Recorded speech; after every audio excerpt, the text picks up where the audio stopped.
Jika mendapat izin dari Bapak, awal tahun 1900, Nyonya Ovinsur. Ibu sudah tahu betapa hati kami senantiasa ingin akan pergi ke Eropa.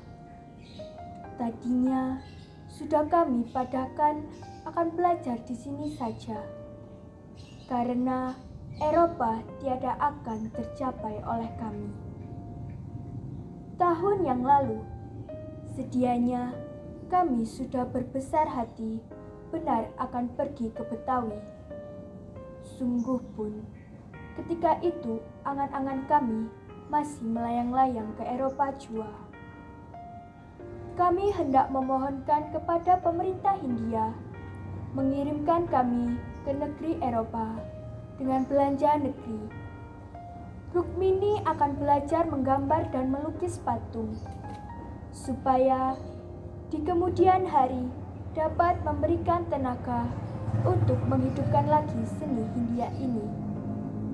Ialah salah satu upaya memakmurkan rakyat.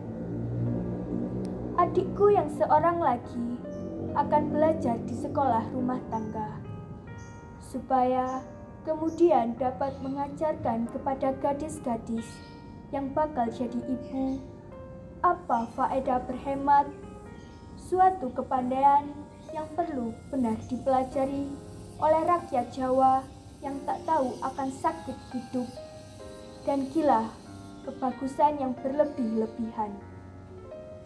Dan aku sendiri akan belajar jadi guru, supaya dapat mengajarkan kepada gadis-gadis yang bakal jadi ibu itu lain daripada pengetahuan, pun juga arti kasih dan adil seperti sudah kami ketahui oleh karena orang Eropa. Pemerintah hendak memakmurkan Pulau Jawa, hendak mengajar rakyat pandai berhemat, dan hendak memulainya dengan pegawainya. Apakah gunanya memaksa orang laki-laki menyimpan uang apabila yang perempuan pemegang rumah tangga tiada tahu akan harga uang itu? Pemerintah hendak memajukan, mencerdaskan orang Jawa, dan dimulainya memaksa lapisan atas, ialah lapisan bangsawan belajar bahasa Belanda. Bukankah sekarang bila hendak mengangkat seseorang dari kalangan itu jadi amtenar, kepintaran orang itu sudah diperhatikan benar-benar. Tetapi sudah cukuplah bila hanya ada kecerdasan pikiran itu saja. Bila dengan sebenarnya hendak memajukan peradaban, maka haruslah kecerdasan pikiran dan kecerdasan budi sama-sama dimajukan.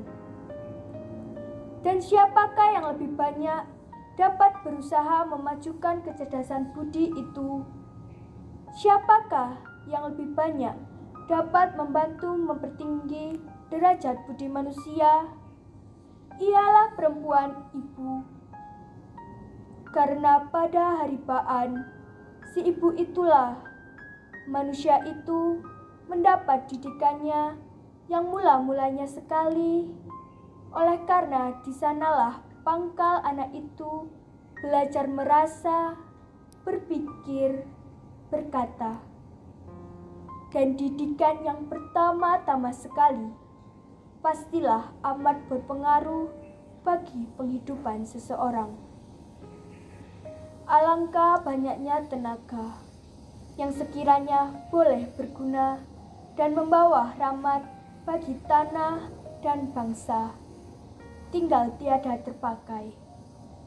Oleh karena orang yang empunya tenaga itu, oleh karena congkak dan angkunnya, tiada sudi mempergunakannya. Orang bangsawan itu lebih suka papa dan menanggung sengsara daripada baik hidupnya, tetapi harus bekerja tiada berpayung keemasan melindungi kepalanya yang bangsawan itu.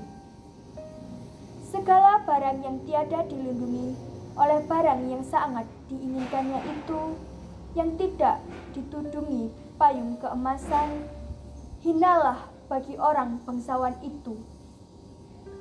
Sementara waktu ini, alangan yang terutama harus kami hilangkan ialah alangan yang ada di rumah kami sendiri. Dan kami pun akan merasa girang segirang-girangnya jika mendapat izin dari Bapak. Aduh, alangkah sedihnya rasa hatiku. Sangat sengsaranya menjadi seorang anak gadis Jawa, sedang dia ada berperasaan halus. Ibu bapakku, kasihan. Nasib celaka manakah yang memberikan kami ini kepada jadi anaknya? Kami hendak mencari perhubungan dengan laki-laki kaum kami yang terpelajar dan berhaluan kemajuan. Hendak mencoba persahabatan dengan dia. Lagi pula akan mencoba mendapat bantuannya. Bukanlah laki-laki yang hendak kami lawani, melainkan pendapatan kolot dan adat usang yang tiada gunanya lagi bagi tanah Jawa kami di masa yang akan datang. Ialah masa Jawa baru yang beberapa orang lain serta dengan kami jadi penebas jalannya.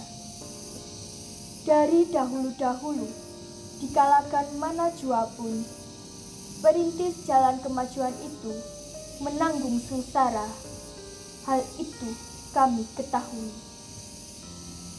Senangnya rasa hati jika ada bercita-cita, ada bertujuan hidup. Tetapi sekarang ini belum boleh kami berhubungan dengan laki-laki bangsa kami yang muda-muda. Dengan segera saja kami yang muda-muda, dengan segera saja kami akan dituduh orang berbuat sumbang. Menurut pendapat orang, sekali-kali tidak selayaknya perempuan yang belum bersuami bersahabat dengan laki-laki, baik yang sudah kawin maupun yang belum. Nanti bila sudah kami peroleh kebebasan kami, barulah dapat kami bekerja. Kami ada tahu bahwa memang ada juga laki-laki yang menghargai perempuan yang beradab dan berpikiran. Ada kudengar seorang pegawai negeri Bumi Putra yang berpangkat tinggi mengatakan bahwa perempuan yang beradab dan terpelajar menjadi penolong dan pembantu yang berharga bagi laki-laki.